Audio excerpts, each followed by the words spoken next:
Is ADHD a disorder? My answer to this question is seemingly paradoxical, yes and no.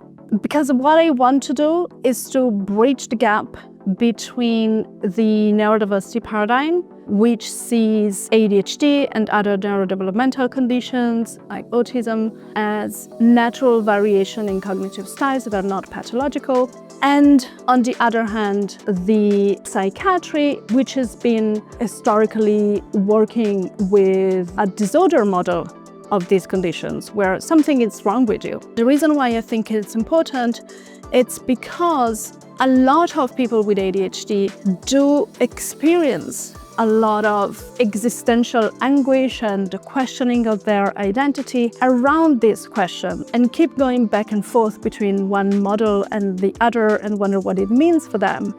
On one hand, they might be attracted to the neurodiversity model because it feels empowering, it highlights their strengths, it's destigmatizing, they don't have to think about themselves as disordered.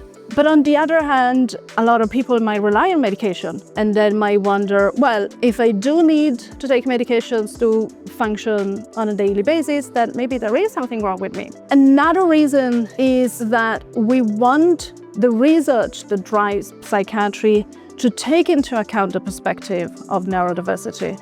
And we can only do that if there isn't such a gulf between the two views.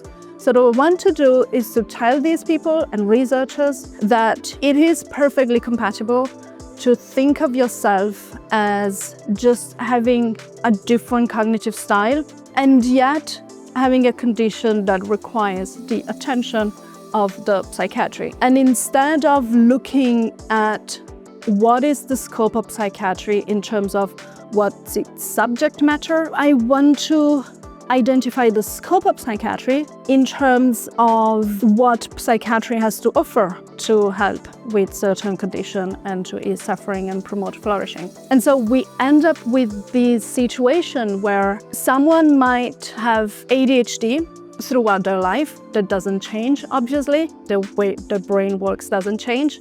But they might go from a situation where they do count as having a psychiatric disorder because they struggle a lot and they need medication, to finding the way to adjust their environment and flourishing.